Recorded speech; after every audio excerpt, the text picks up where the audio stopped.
Good morning. Good morning, John. Hey, good morning, Jason.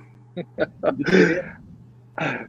Good to see you too. Thank you for being my guest on Tea Time, which we're bringing back from Unity on the Bay. And You're for welcome. anybody new who is joining us to Tea Time, this is a moment where we get to have a casual conversation with people in our community who are doing great spiritual work. And John, you're one of those people. So good Thank you. morning and welcome. Thank you. Good morning. So John is, how long have you been coming to Unity, John? It feels like for as long as I have, I maybe longer. start. I started coming to Unity in March of 2010. About 10. March of 2010. So yeah, that's about as long as I've been coming as well. So maybe we walked in the doors at the same time. Wow, that'd be amazing. But you have quite a different perspective of the community because on Sundays you're playing music in front of everyone. Yep, right next to my beautiful wife Rachel. Yeah, Yeah, how's that been for you? it's amazing. In fact, Rachel is the one who brought me to Unity on the Bay. We started dating in February of 2010, and it was about a month later that she told me about this amazing community. She was a member of the Hmm. choir at that point for a number of years, and she told me, she said, "You got to come to this place. The music's incredible, the people are incredible. Chris Jackson's amazing. You got to come because the energy is incredible." And she was absolutely right. I mean, I fell in love with Unity on the Bay from the first time I walked in the door. I mean, the music ministry, of course, was just amazing. And Yeah. when I was greeted, I mean, from the minute I walked in, Unity on the Bay, I was greeted with all this love, and people were welcome and glad you're here, and it just the energy was just so like positive and loving. I felt welcomed from the first minute I showed up. Yeah.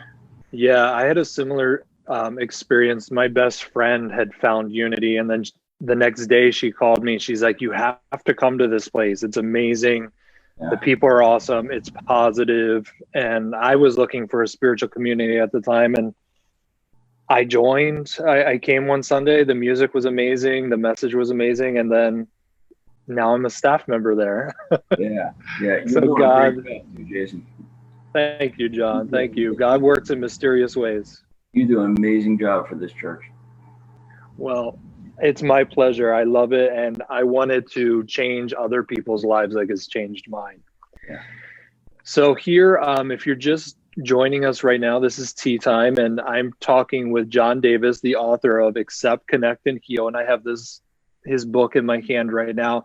And, John, I have to say, I love that your book is small. I love small spiritual books because oftentimes I think they contain the most potent spiritual teachings, which I think your book does. And I absolutely love it. Thank you. Um, but I wanted to start off by reading the foreword for people and ask you some questions from there. Sure. So, John says, "My entire life, I have had so many ideas rolling around my mind that needed to be expressed. We all do. We are all in some way or another looking for ways to say to the world that we are here and that we matter. Some of us do this in ways that are not nurturing to ourselves or others. I certainly am guilty of that. I exhibited attitudes and behaviors for many years that were not that of someone grateful to be here. At some point in our lives, I believe that we have come to a crossroads. Either we choose to let our true selves out for the world to see, or we continue to cover that part of ourselves over. We are given a choice through some sort of grace. I personally believe that this grace comes from a power outside of ourselves." I wanted to read that, John, because I know for knowing you for a long time, I know that you had these ideas stirring inside of you and you were beginning to express them. Was there a turning point in your life where you were like, I have to get this into a book and I have to get this message out there?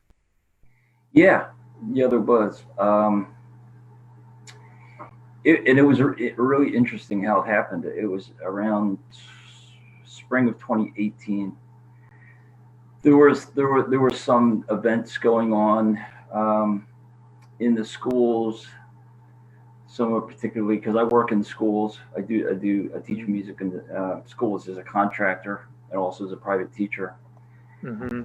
And I was watching on the news. There was a lot of violence going on in the schools. So there was around the time there was some school shootings going on, and I was feeling very powerless. Uh, I was feeling powerless to do anything about it, and there was some fear about walking into school again. You know, and the question that came up to me was like, what can I do about this?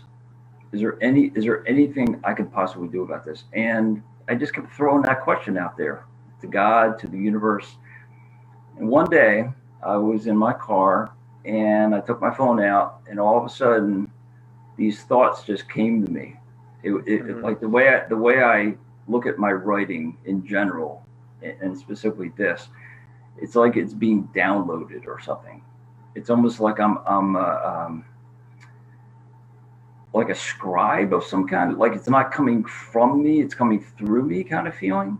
Mm-hmm. So I just started writing all this down, and every day it started pouring out of me. And basically, what happened was I got so much of this material together. I started sharing it on Facebook and Twitter and LinkedIn.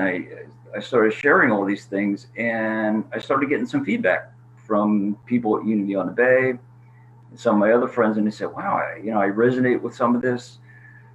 This is something I can relate to in my own life. This is something I've been through," or they could relate to it. And somebody mentioned to me, I think it was somebody in the choir. I mean, several people. Millie Font had said something to me, and Susan, and just a whole bunch of people said to me, "John, why don't you put some of this together in a book or something?" And I was like, "Oh, okay." So literally, that's how it came together. Is people encourage me, just like many things in my life. I get loved. I get loved into things. Mm-hmm. People just encourage me to do this, and so I said, "Okay, let me put it together and see what happens." And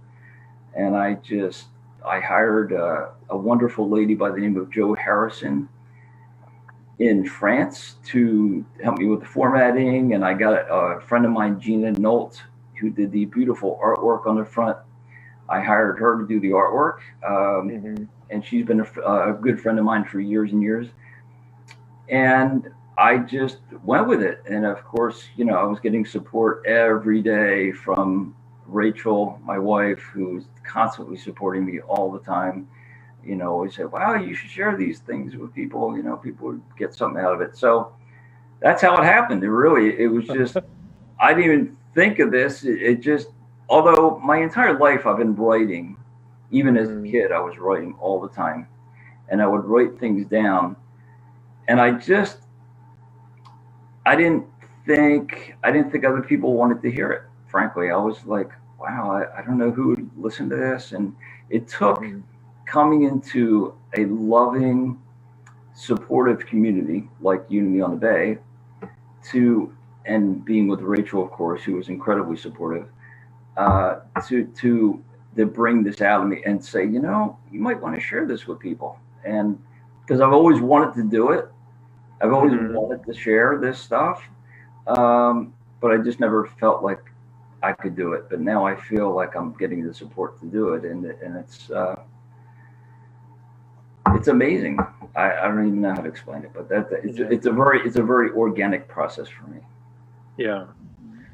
Was there any time around that journey that there was fear, like if I put out this message that I'm receiving, that people are going to shoot it down or people aren't going to believe it? Did you have any sort of that fear? Absolutely. Um, yeah. I guess the thought that goes through my head, it still does sometimes, is like, who am I to share this? Yeah. Who am I to share this? And I'll tell you something that really got me through that was I had a conversation with Martha Creek, who's a beloved uh, member of Unity, of course, that a lot of people know, Martha Creek. And I Hmm. had a conversation with her after a service, and she said to me, she said, "Here's the thing. You're the only person that can bring your message because you're the only you that ever existed. Yeah. It can't be anybody else's message because there is no other you. It's Yeah. not that you're better than, it's not that you're less than, it's that there's only one you." And so that really inspired me, really inspired me when Martha said that to me. It really gave me so much, another word, confidence, Hmm. uh, because it reminded me that all I need to do is just show up as me. I don't have to pretend that I'm anybody else or try to be anybody else or be like anybody else. All I need to do is just be me. And it And shows. and what she said was that everybody has that gift. Everybody has something about themselves that's special and unique, and that the world needs to hear. And she said, Hmm. "Why not you? Why would you not include yourself in that?" It Yeah. was Yeah. really Right. it was very empowering. It really was, and that's what I try to do every day. Is try to remind myself and other people that everybody has that gift. In the world, again, the unity theme was being one. I have the gift, you have the gift, everybody has that gift. And Martha Creek Yeah. has been so inspiring to me around that message. It really helped me a lot. Yeah, she's a powerful woman, and we're blessed to have her in our community and a friend. And we're also blessed to have our senior minister, Reverend Chris, who I know multiple times has said we're all our own ministers in our own right. Yep. And our message individually is God's message because there's a spark of divinity that lives in each and every one of us. So you're right on, John. I'm going to check our feed right now to see if you have any questions. So let's see here. Um, good morning. Oh, Martha Creek is actually watching. Oh wow! Good morning, Martha. So, um, Reverend Juan is watching as well, and he says, "Get loves and everything." I'm going to have to borrow that. I don't know what he's talking about there, but what a beautiful way to show and receive support. That's from Susan Heller. Hmm. Martha says, "You're the only you to say what's yours to say." Amen. And then she says, Rachel Davis with some hearts.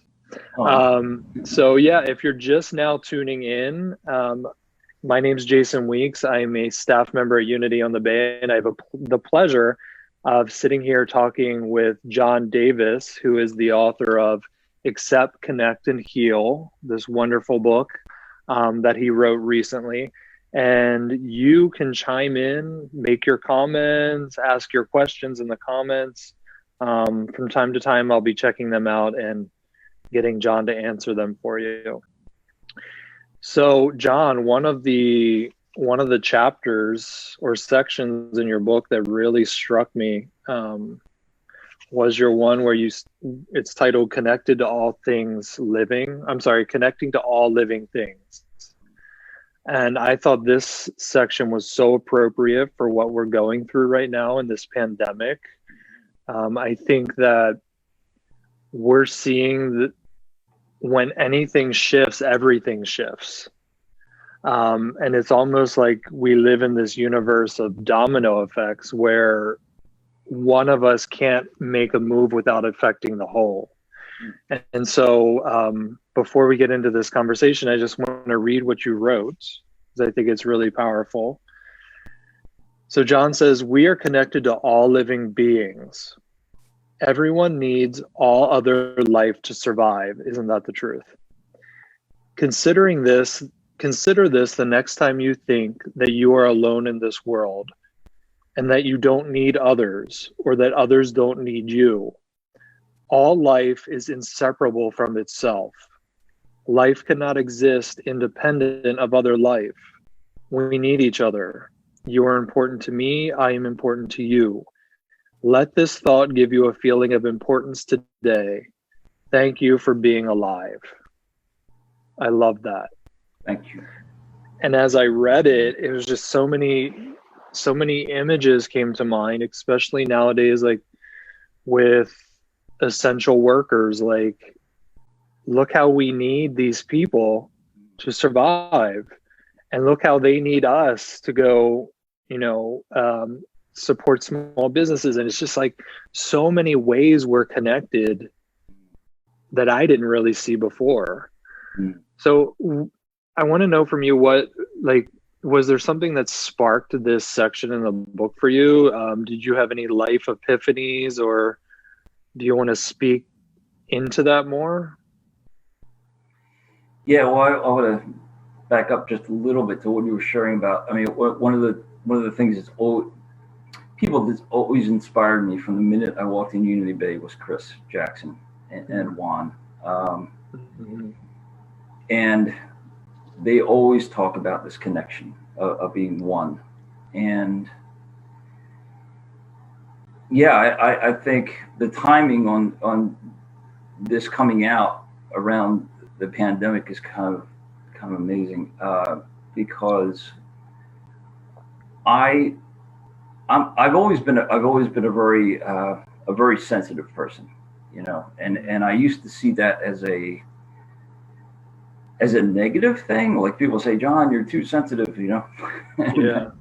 um, Me too. but Me yeah, too. but I see it as a gift now. But what happens with being a sensitive person is that I feel everything, and so Mhm. I'm very my sense of connection with the world is very heightened, and Yeah. so I'm very aware of all the pain and angst that's going on, and I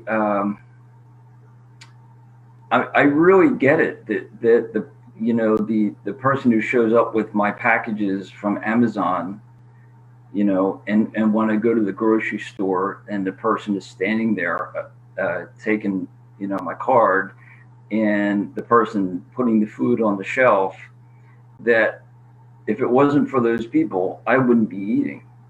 Yeah. If it wasn't for the person driving the mail truck, I wouldn't get my mail. If it wasn't for, and that this idea that this false idea that we're separated somehow from each other, that we don't need each other, it's just false.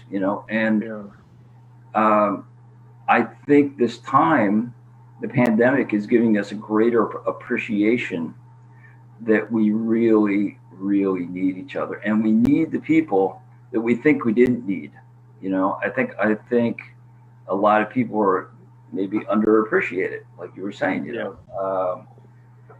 And if there's a silver lining, which I do, I think there's a lot of gifts out of this situation. One of the gifts is that we can learn to appreciate the people that we don't often see, the people who are doing all these tasks behind the scenes and stocking the supermarket in the middle of the night at 2 o'clock in the morning while I'm sleeping. These Mhm. people are doing all these things so that when I get up in the morning, I open my refrigerator and there's food in it. Yeah. That's amazing to me. I'm wow. Yeah, I'm really Yeah. I'm I'm uh, I'm touched by that. Really. Yeah. And that's what I think the power of gratitude is when we open up our mind and just see, we're seeing how many miracles really are every day that we just take for granted. Right. And being connected like this, it's almost like God's plan. It's like, yeah, everybody's needed. Everybody's essential in this thing that we call life. Right. And if one part of it's removed, we really see the effects of it. Right. Yeah. Yeah, I love that. And it made me think of the butterfly effect. Are you familiar with that in the Yes, I chaos am. theory? Yeah. Please describe it. That was Yeah. beautiful. Yeah. So, like the butterfly effect says that even a small change in the world affects everything. So the example that is used is a butterfly flapping its wings in Japan can at some point cause the hurricane that we experience in Florida, Right. and that all of life is interconnected, and that whatever you're doing in life, you have to keep in mind that at some point it's going to become magnified and affect something else. Mhm. And I think that's such a valuable lesson for us to take in and live by, because we're seeing that in global warming. Like, things that we did many, many, many years ago are finally affecting our living today. Mhm. And if that's why I thought your chapter was so powerful, because it's like, if we can really get this, that we're all interconnected, we'll wake up and say, hey, let me think about the actions I'm taking, not as they affect myself, but as they affect the world. And I think that can have huge changes for us. Yeah, and it's a good reminder too that when I treat myself well, then I'm going to treat other people well. You know, we're also connected to our inner world. We're connected, but Mm-hmm. so how our spiritual world, and I learned this from Chris Jackson and Juan and many others at Unity on the Bay, that how I treat myself and how my relationship is with myself is going to affect how my relationships are with other people. So Mm-hmm. so we have to learn to love ourselves and care about ourselves, and when we do that, then we're going to care about others outside of us too. So our inner world is also connected to the outer world. That's a really good point, and it has a huge impact in who we are as human beings. When we do that inner work, Right. our behaviors change. You're absolutely right. I didn't even think of that. Yeah, I That's mean, why. I went. I can't even tell you how many times I've walked away from a Sunday, um, and now still, even though we're online, I still am positively affected. Yeah. I walk away from a service and feel like, wow, I've been changed somehow. My outlook is different. I'm seeing things because I'm influenced by the energy of other people. We're all influenced by the energy of other people. We're all, whatever somebody does is going to affect somebody else. And when I started posting things on Facebook and Twitter and Mm-hmm. started doing it on a regular basis, I made a very, very conscious decision. And the decision was that everything I post is going to be nurturing to somebody. It's, Mm-hmm. I see people online saying this thing about that person and putting that person down or that institution down or whatever. Um, we see a lot of that negativity. And I said, no, I'm not going to be a part of that. Everything I post is going to be supportive and positive, because what I write and what I say is going to have an effect. And am I going to have a positive effect, or am I going to have a negative effect? And what I choose to do is to have a positive effect. Now, I have to constantly work on my relationship with myself, because I have in my mind things that say to myself sometimes that are not always the most kind and nurturing things. So Yeah. I Yeah. have I have I have to do that work. Talk about the inner work. Yeah. I have to be constantly doing that work on myself to be more kind, Yeah. more loving, and more gentle with myself. I've been doing that work for years and years and years, and always will be. Just like all of us will always be in that struggle. But in Yeah. terms of making the decision, like what I put out into the world in my books, and in my writing or whatever I do, it's going to be about nurturing and supportive, and uh, because I think it's important. I think words matter, and I think that what we say to others matters, and I think the way we treat each other matters, because, like you said, what we do here is going to affect somebody else on the other side of the planet, and we may not know it. We may not know. I mean, Chris came up to me. Chris Jackson came up to me recently, a while back, and he said, "We don't know. We don't know that what we say. We don't know how it affects other people." Yeah. We're not really aware of that, but it does. It has a profound effect. I know. I've been listening, to Chris's messages and Juan's messages for years and years and years, and it has profoundly affected my life, in ways that they probably will never know, about, and I'm sure they hear it all the time from people who love and care for them about how amazing they are. But yeah, we have a profound effect on other people around us. Yeah, we do. And what you're talking about is when you're able to speak that way into the world, like give compliments and say, hey, I'm thankful for that, or my wife Rachel is beautiful, which I know that you often say, and you express your gratitude for having her in your life. Absolutely. That takes a certain level of self-worth already, because when you have that inner chatter, we all have it, that's nasty, that's telling you can't, if you don't really work on that, then you're not able to love other people because you're just not capable of it. Oftentimes people who live out of those thoughts, they go around condemning and criticizing other people and using their words not for good. Like, you're using them to uplift people, to brighten people's day, to make people feel better. And I think that takes a certain amount of self-worth, which you've done. It's evident that you've done it, and I'm hearing you say it takes a daily practice, because that mind is always telling you you're not good enough. Why write this book? People aren't even going to read it. Who am I to write this? Like you said. So breaking through those boundaries is evidence that you've done your work, and it's beautiful to watch. Thank you. And more evidence of how we connected to each other is that I've said this over the years, that I think the reason you're hearing any of this is because people love me unconditionally. There have been so many people around me, including, like you said, Rachel, and Chris and Juan and many others. I've had so many people in my life that have literally loved me,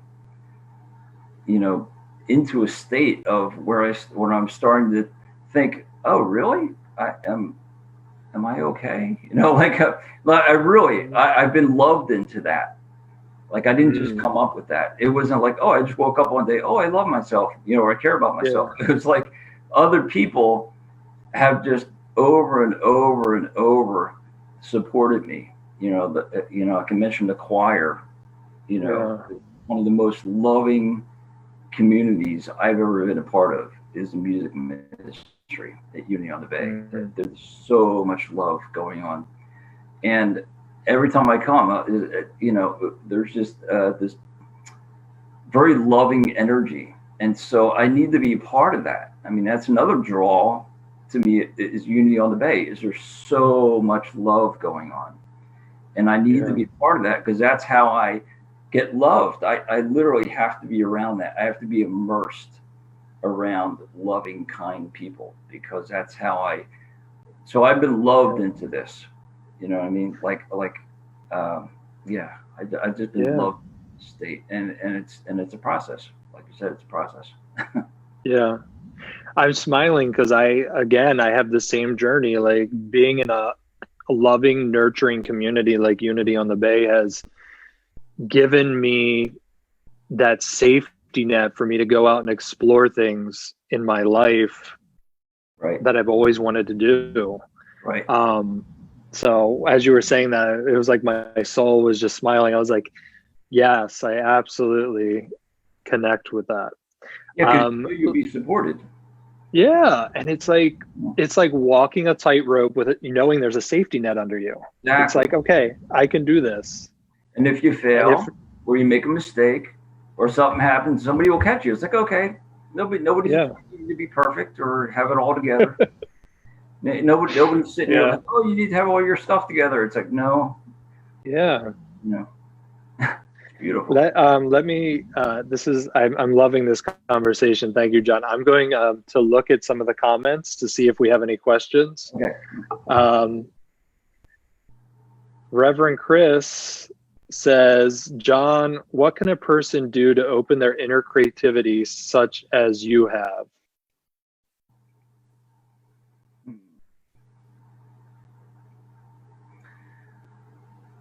I would say, well, definitely take it to prayer.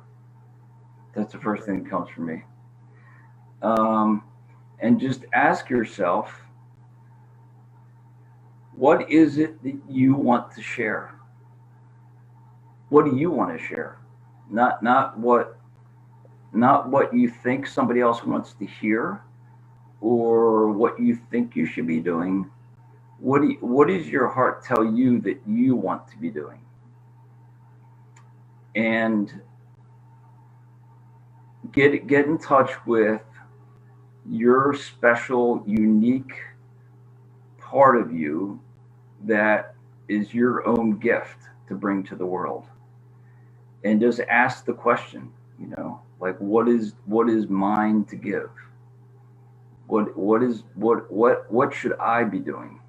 And place importance on that, and say what I want to share is important. Again, going back to Martha Creek's comment, it's important because you're the only you that's ever been.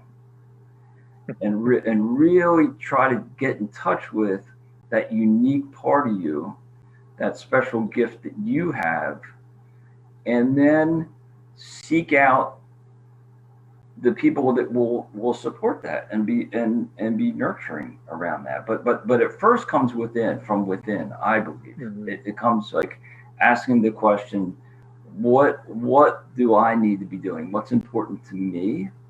And what do I need to share?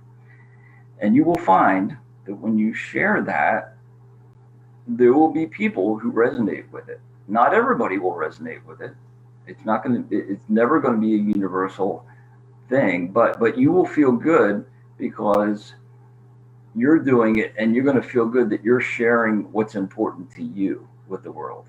And you're going to feel like you're validating your existence. You're validating your existence. You're validating your importance, and you're also like the shine. When you shine your light, it inspires others to shine their own light. It's that concept. So when you allow yourself to light your own gift out, you're going to inspire other people to do the same thing. And that's how I get inspired. When I see other people shine their light, and I look at all the other people, there's amazing people that I have who inspire me. When I see them, it inspires me, like you were saying, to come to unity, and it's a safety net. So that's how I would approach that. Yeah. And John, this goes back to what we were talking about. All things are connected. You breaking through these boundaries and saying, hey, my message is important to the world, or at least important to some people, have now inspired other people to do the same. I know I'm inspired to now write a book because you wrote one. Wow. And that's something that I never thought, like, I have my doubts about.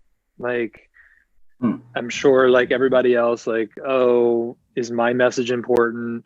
But even if there's one person out there that needs to hear it, you're fulfilling that need in the world. And we just, what I'm hearing you say is that comes from the heart, and that heart's desire just can't be ignored. It's like a purpose that needs to be fulfilled. Shall we go back to the comments and see if somebody else has a question for you? Sure. Oh, there's a lot of juicy stuff on here that are comments that you're going to have to go back and read later.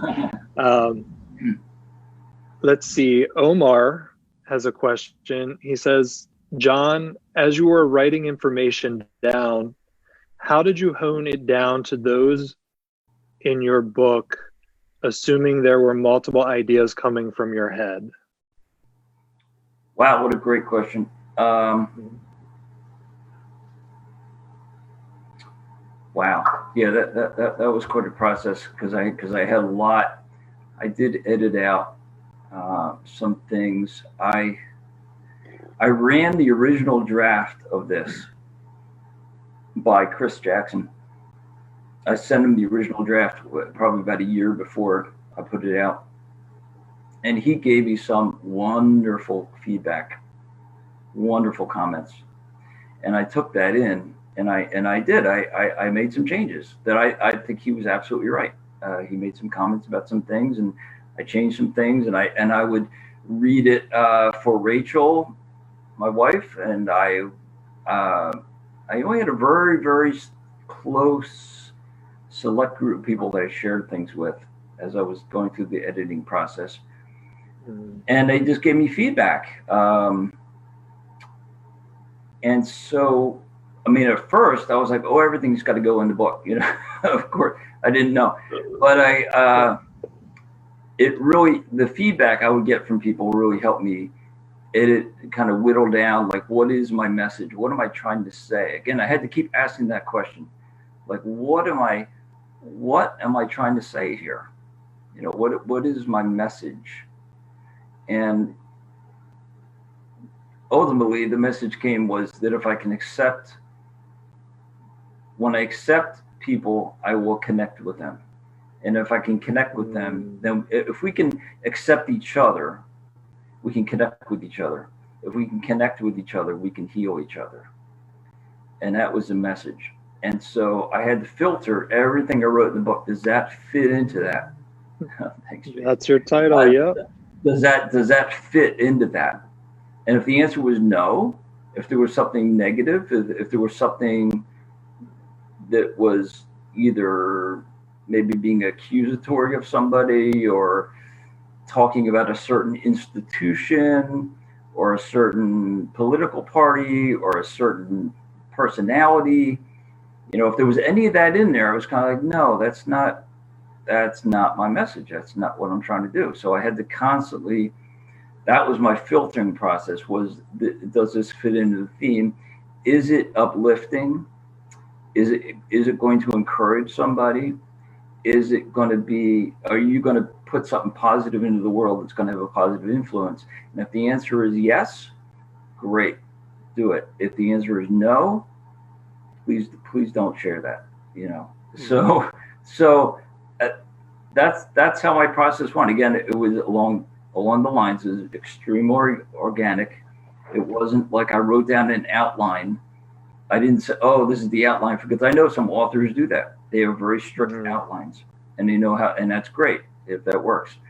For me, it was organic, and it just kind of happened as it happened. Yeah. Do you have a process? Like, I know that you have a prayer practice. Do you meditate often? Do a lot of these messages come through when you pray or meditate? Yes, I meditate. Rachel and I meditate every morning together. It was a beautiful part of our morning time. And these messages come to me literally sometimes when I'm in the shower. They come to me when I'm driving. They come to me when I'm cooking. They come to me when I'm putting on my shoes. They come to me when I'm brushing my teeth.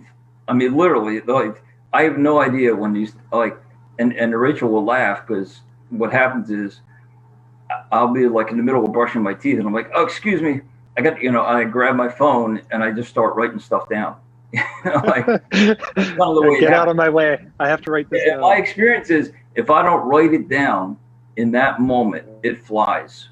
It just leaves my head. Like, that's it. And usually it'll never come back. So is there a feeling that's associated with this? Yeah, it's a feeling of urgency. Like, you need to write this down right now. And it's usually the ones that are the most urgent that I'll put on Facebook and somebody will say, "Oh my God, I needed to hear that." And I'm like, Wow. why? Like, but really, part of me said, that's interesting. Um, and I don't know why it comes like it just comes in my head, and I have to write it down. So it's a very, yeah, it's a very like I have to do this kind of thing. Yeah. You know, when it comes to me, I need to write it down, and it's tough. I'm not driving my car too much recently, but when I was when I was driving a lot, it would come to me in the middle of, and I'm like, oh no, what do I do? How do I remember this? And I literally have had to pull over my car so many times and find some place, some safe place to pull my car over, and and write it Jot down. it down. Yeah. Yeah. So Yeah, it's important. It's an important message that needs to be heard by somebody. I love that. It's like we're channels for the divine. yes, we are. We all are. We are the Every channel. every one of Let's us. see who, yeah, let's see who else has a question for you, John.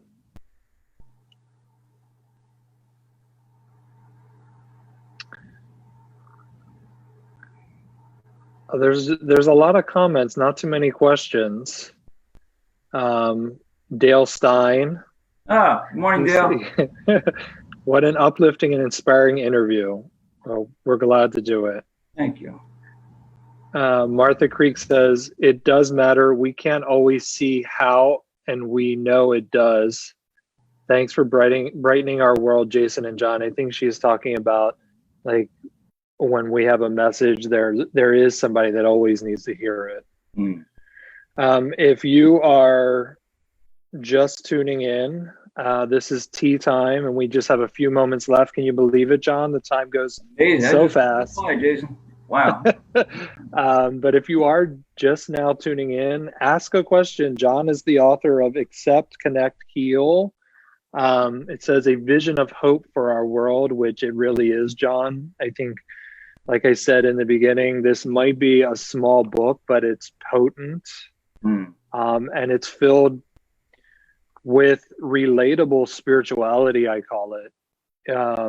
And I just love it. So if you have questions about this book, Accept, Connect, Heal, ask them now while we're live.